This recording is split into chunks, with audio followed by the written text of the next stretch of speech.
Austin, if we could give everyone everything they've ever wanted, what would that look like? I feel like most people are like, oh my gosh, that would just be heavenly. That would be so great.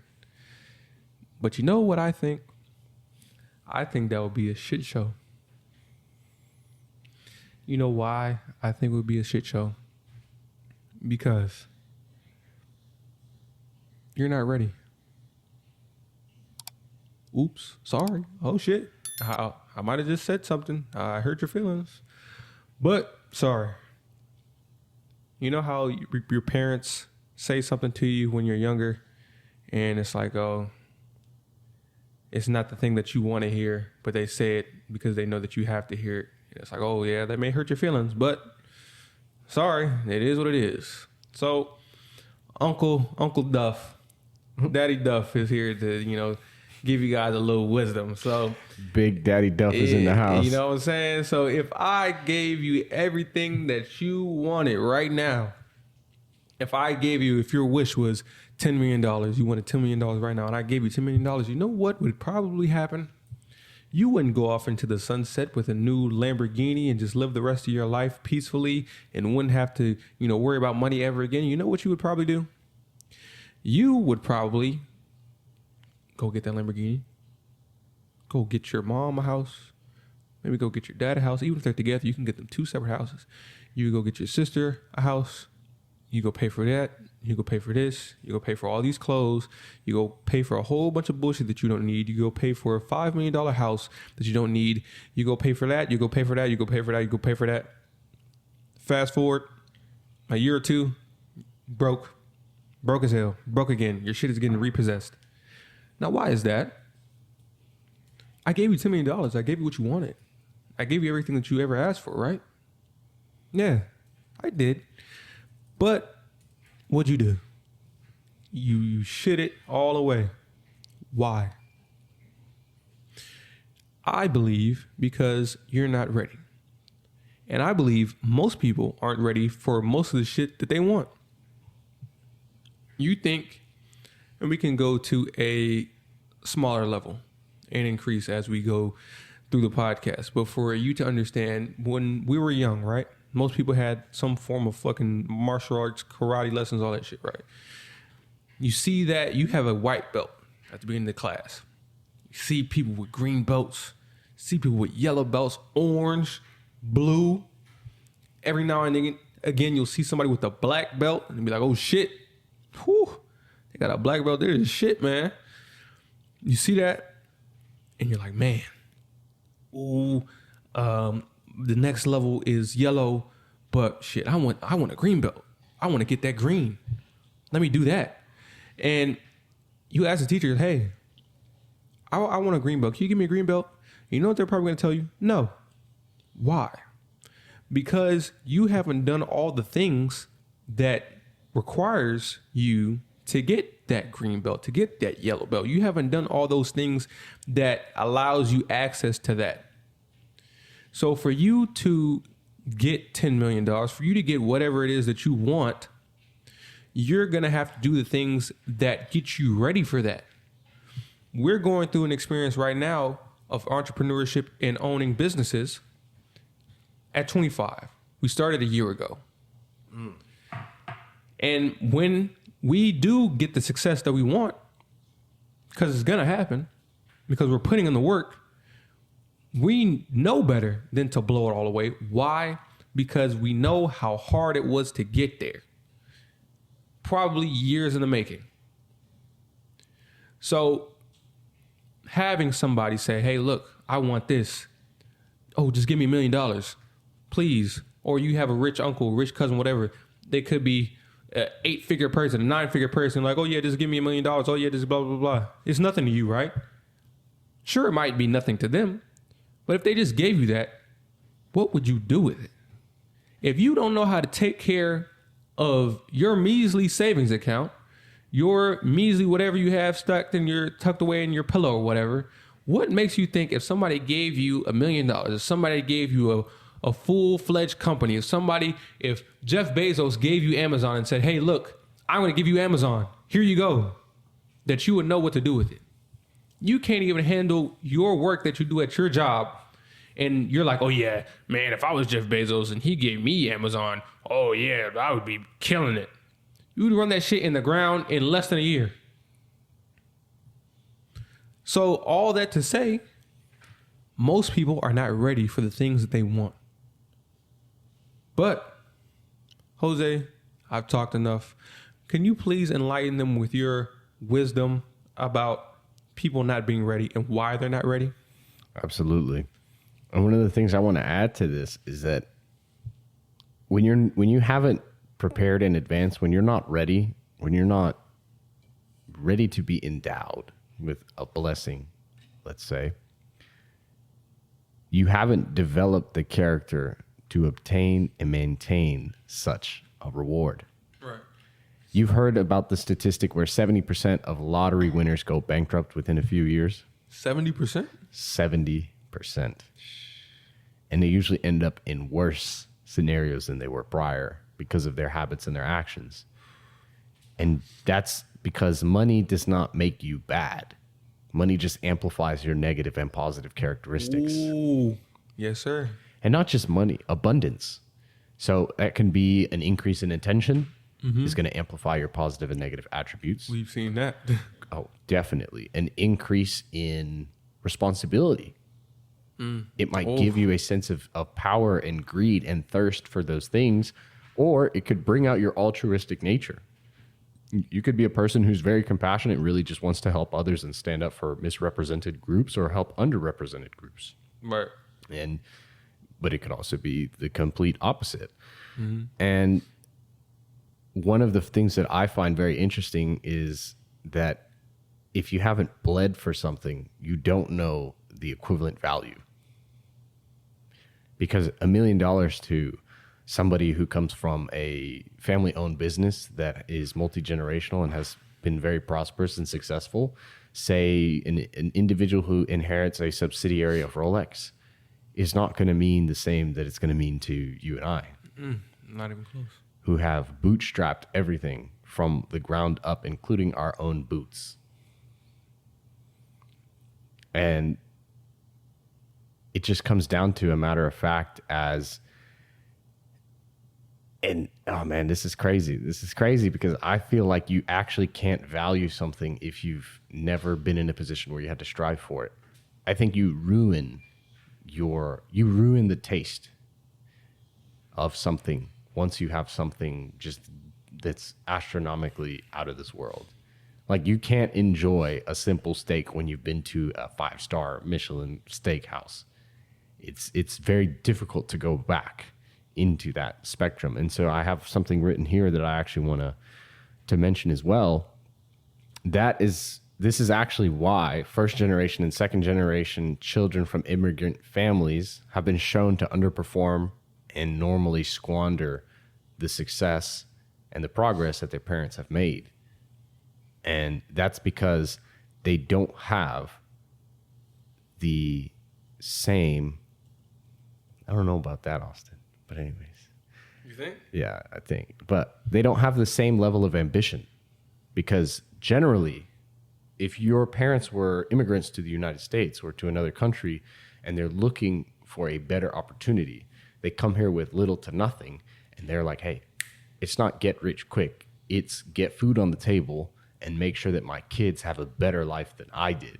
It's a very high demanding task that you are bleeding for on the daily freaking basis, and it's highly rewarding. But that child being spoiled, and not in a bad way, just being spoiled, having good opportunities, not having the same struggle, not having the same difficulties because of the opportunities that have been led to him or her, when they reach a certain age or a similar age to their parents, there's not the same passion, there's not the same fire, there's not the same drive. And they also don't really appreciate the sacrifices as much as they would if they were the ones making them, because they didn't have to. So they're tasting the fruits of their parents' labor, but they're not tasting the fruits of their own labor because the fruit's so sweet, they don't want any more sweets.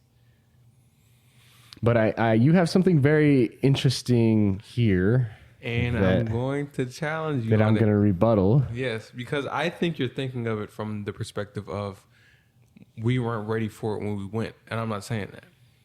Oh, okay. Exactly. Okay. It didn't load. It didn't load. It didn't load Okay. until right now. Until you started talking. Yeah. Okay.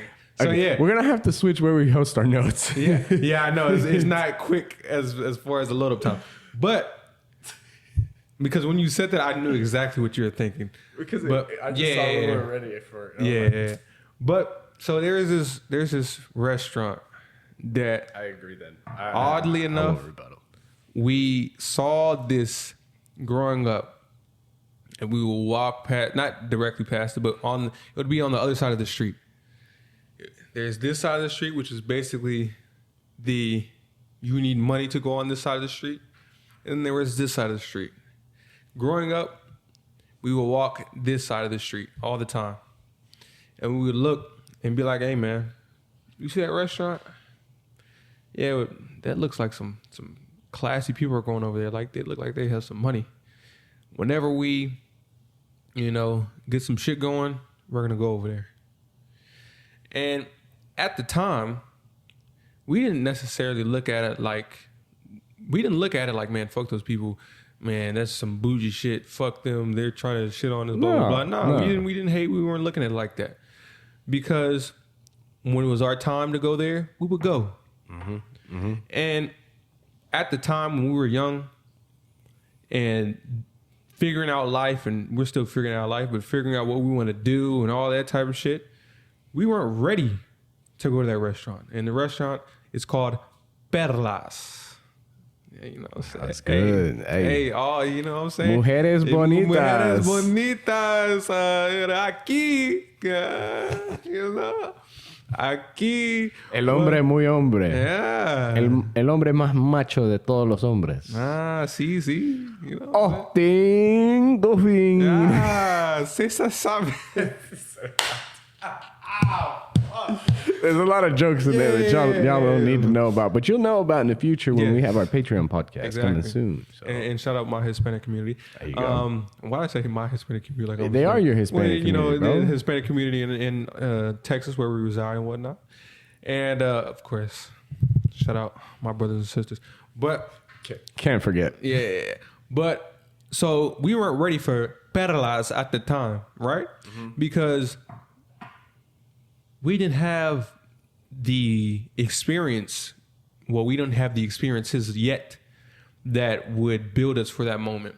We didn't go through enough shit at the time to prepare us for Perlas, which was on another level than what we could even handle at that point in time. So when that time arose for us to go to Perlas and we were ready, it came about and we went and had a great time, had some food, talked up the server, great guy, tried some shit we haven't tried before. It was very good, all that type of shit. And we were just sitting there and enjoying life because we know, man, we have worked our asses off and we used to never come to this side of the street. And at the time, it wasn't like, man, I wish we could go. I wish we could have gone here earlier. Mm-mm. We never said that. We never thought that once because we knew that when that time came, we would be ready. But we weren't ready back then.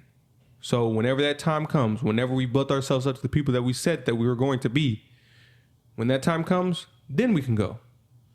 We were ready at that specific point in time. So we got to enjoy the moment more because we know how much we've worked, how much we've sacrificed, how much we have, had sleepless nights and literally staying up and podcasting or working on some shit and going to the gym without getting any fucking sleep. Like, all that type of shit. We know how much work that was. And at that point in time, we were ready. So I say that to say there might be something that you're seeing or something that you're experiencing right now and you're like, man, I want better. But are you better? We didn't have better experiences until we became better people all around. And I'm not saying like in a sense of we were mean or anything like that. No, more well-rounded individuals. Have you improved yourself yet to even get those things? How the fuck can you say that you want abs, but you're not ready for the abs? Because you know what? If we gave people abs right now, we gave it to them right now, I would guarantee you about 80%, and you know, I probably always throw out some crazy percentage, but about 80% of y'all, probably even more than that, would lose those abs in a matter of months. Why? Why would you lose the abs? Because you haven't built the person yet to maintain those abs, because you don't just stumble upon abs more often than not. You have to work your way to them. And once you work your way to them, you know what it takes to get them. And once you know what it takes to get them, you have to understand, shit, I know all the shit that it took for me to get this shit. Now I'm not going to fumble them. But you haven't built up those experiences yet in order to get the abs. So if I gave them to you right now, you would lose them. If somebody gave you money right now, you would lose it. If somebody gave you fame right now, you would lose it. Because you haven't been through the experiences to understand what it takes to get them in the first place.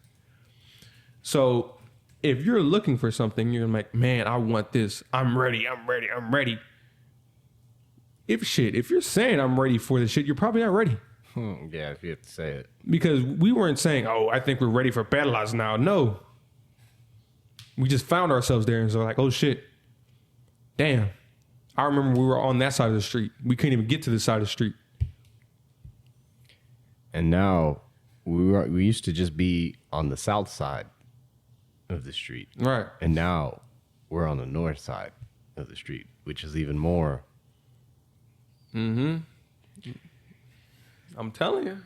Now you brought up something very, very interesting, which brought up one of the things that irks the living lights out of me. And I think you also are not too much of a fan of this. Hate it. So Hate it. let me start off by quoting Marcus Aurelius. Meditations, man. One of yeah, exactly. All right. No retreat offers someone more quiet and relaxation than that into his own mind, especially if he can dip into thoughts there, which put him at immediate and complete ease. And by ease, I simply mean a well-ordered life. So constantly give yourself this retreat and renew yourself. Now, to preface this as well, he is talking about how he's so wealthy and he's so rich that he could escape anywhere. He could escape into the mountainsides of Italy. He can go to his vacation home here. He doesn't need to be present for the empire to run itself okay or decently. But the only reason he wants to escape is because he wants a relaxation and a rest of his mind. But you can't escape your mind. That's the one thing that you can never escape is your mind. And he's telling you, find a way to order your mind and your life will follow. Find a way to retreat and renew within yourself because you can't escape. No amount of vacation, no amount of getting into places that you think you deserve to be in will validate your existence except for your actions and your actions alone. And that's why I'm going to talk about people going fucking boating on Lake fucking Travis. And y'all can't see our notes, but he wrote that exact way with the word, in all caps. This guy's good. Let me give you all some of the tea here. So there's a lake called Lake Travis here in Austin, Texas, where everybody likes to fucking go, get in their boats and get drunk off their ass and shake some ass and act like they're living it up and they've made it and they're successful. What the fuck are you doing? What are you celebrating? And what are you escaping from? Because when you were talking about Perlas and you were saying we never got there and said, man, I wish we got here earlier. Nor did we ever look at Perlas and go, look at those people. No, we simply said, we'll get there one day. And when we were there, we were in the full and absolute bliss of the moment because we had earned every fucking piece of that seafood, every little sip of those mimosas, every last thing that we consumed, even just the environment we had earned. And the problem that we take with this people boating on fucking Lake Travis is that they're celebrating for what? They're posing for what? They're posting on social media as if they're in Dubai. They're on their yacht in Dubai. They're showing us how successful they are. They think that they've gotten to where they've gotten to, but in reality, you haven't earned it. You're not ready for what it entails, but you're simply trying to escape because you think you deserve it. You think you earn it.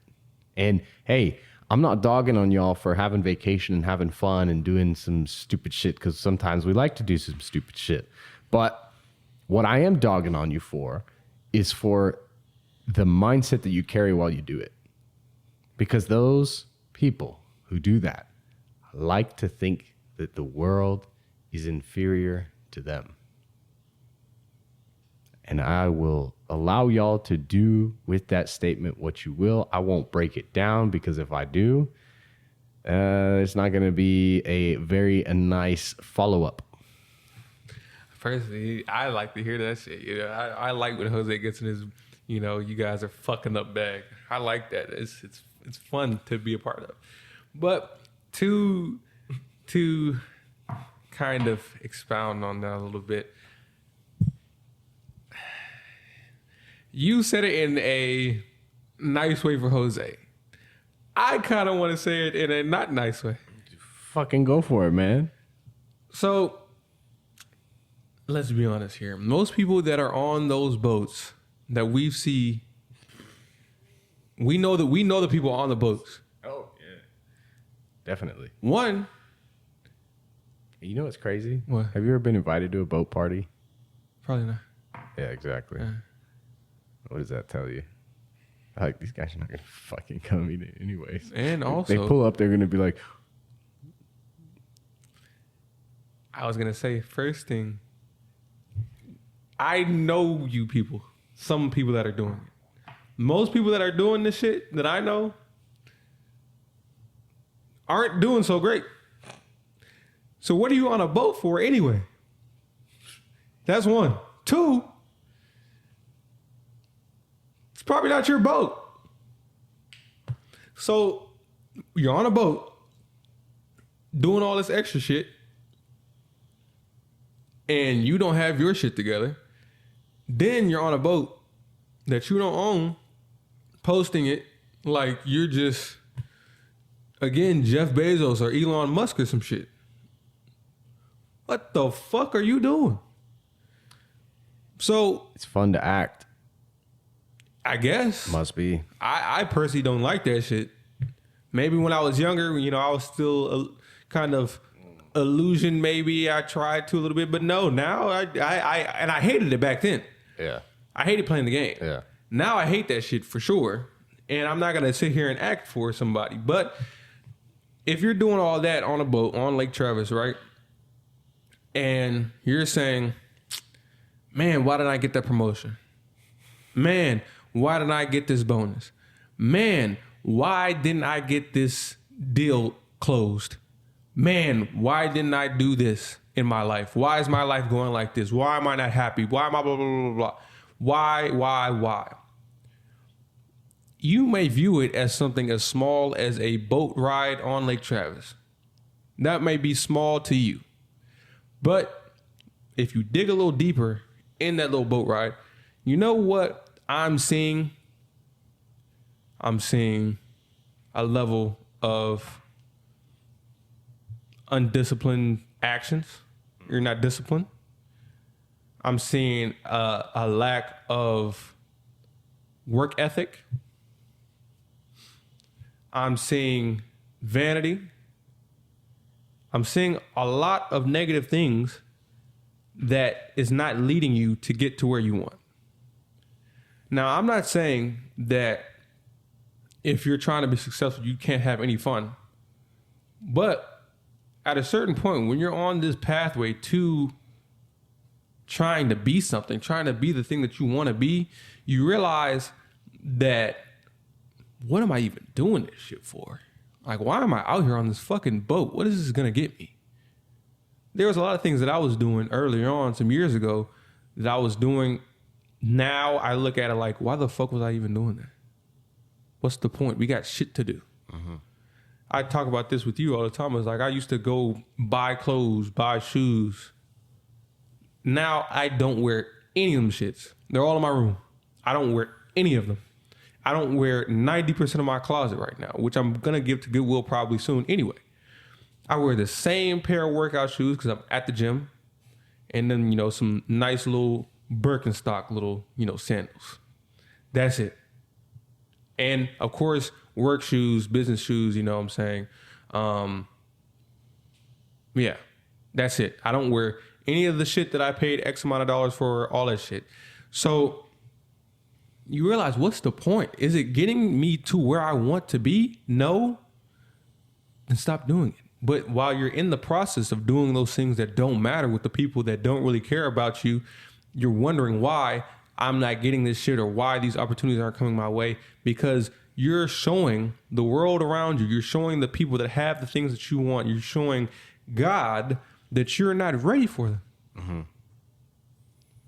You can't say that you're ready for success, but you're on a boat getting drunk.